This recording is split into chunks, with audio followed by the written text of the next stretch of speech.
Buenas noches. En el siguiente video les platicaré de forma resumida lo aprendido en el curso de Finanzas Corporativas. Las finanzas corporativas es el área encargada de realizar el análisis de las decisiones de inversión, financiamiento y de cualquier acción que tenga un impacto financiero en las organizaciones.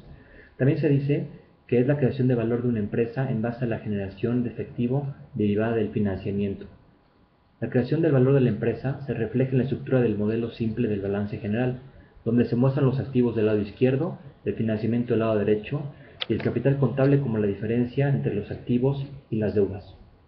La creación de valor a partir de las actividades relacionadas con el presupuesto de capital, con el financiamiento y con la liquidez de la empresa será el papel del administrador financiero dentro de una organización, ya sea constituida esta legalmente como persona física, sociedad o corporación. Los mercados financieros son foros y conjuntos de reglas que permiten a los participantes realizar operaciones de inversión, financiamiento y cobertura a través de diferentes intermediarios, mediante la negociación de diversos instrumentos financieros.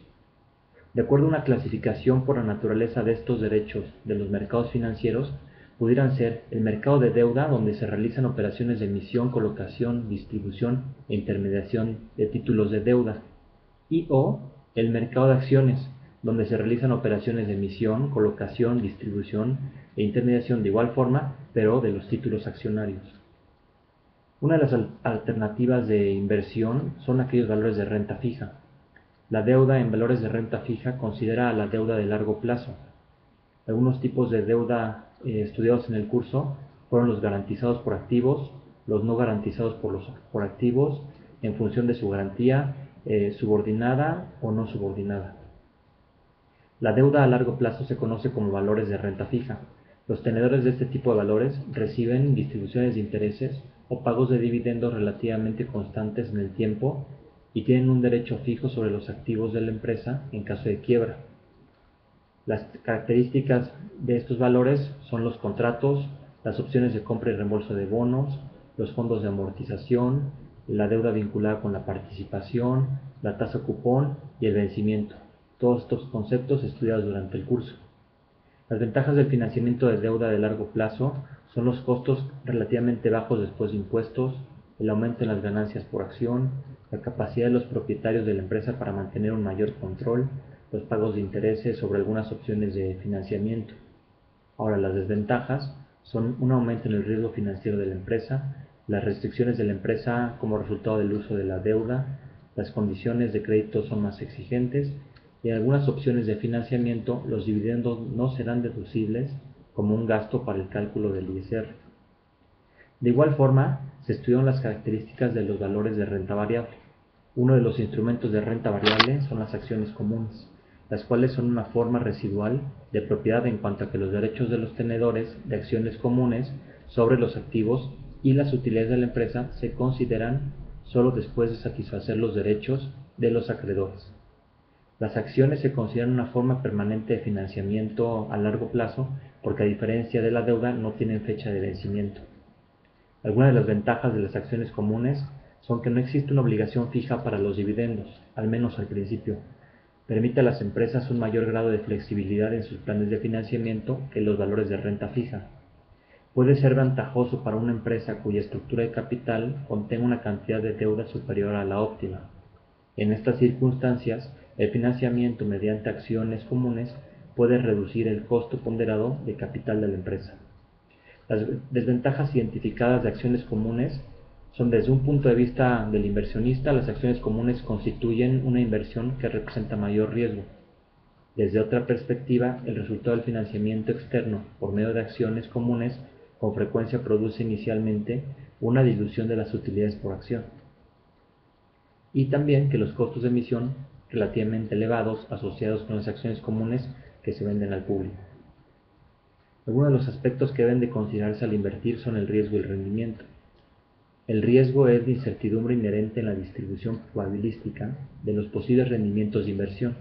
El rendimiento se puede definir como la utilidad o pérdida obtenida en relación con el monto originalmente invertido. El equilibrio entre riesgo y rendimiento es un elemento fundamental para la toma de decisiones financieras eficaces. La tasa de rendimiento requerida será igual a la tasa de rendimiento libre de riesgo más la prima de riesgo. Una prima de riesgo es la posible recompensa que un inversionista espera recibir para realizar una inversión con un determinado grado de riesgo. Las técnicas de estimación de riesgo implican la asignación de un valor esperado del rendimiento, con base por un lado en los datos históricos y por otro las expectativas objetivas del inversionista. El modelo de evaluación de activos de capital, el Capital Asset Pricing Model o KPM, proporciona un fundamento analítico sólido para evaluar las relaciones entre riesgo y rendimiento en el contexto de la administración financiera y de las decisiones de inversión en valores. Debido a que la mayor parte de los títulos tienen una correlación positiva con los rendimientos en el mercado de valores en general, normalmente no es posible eliminar todo riesgo en una cartera de valores. Existen dos tipos de riesgo inherentes a cada título: el riesgo sistemático y el riesgo no sistemático o diversificable. Finalmente, estudiamos el tema de estructura de capital. La estructura de capital es la proporción que cada una de las fuentes de financiamiento ocupa en el total de activos de la empresa. La distinción más general implica hablar del porcentaje que han sido financiados con pasivo y del porcentaje que ha sido financiado con capital. De igual forma podemos explicar la estructura de capital como la estructura para combinar las diversas fuentes de financiamiento para obtener los recursos necesarios que requiere la empresa para realizar sus actividades de operación o de expansión. Los conceptos básicos que estudiamos en la estructura de capital fueron la estructura económica de la empresa, la estructura financiera, un equilibrio empresarial, el riesgo económico y el riesgo financiero. La evaluación de la estructura de capital óptima está dado por el enfoque tradicional, por el enfoque de estructura de capital por el enfoque UPA y el enfoque de la teoría del orden de elección. Los supuestos para la elección de la estructura de capital óptima son: 1. Cierta estructura de activos y su correspondiente estructura de costos de operación variables y fijos. 2. Ciertas condiciones de la economía en general y del sector al que pertenece la empresa. 3.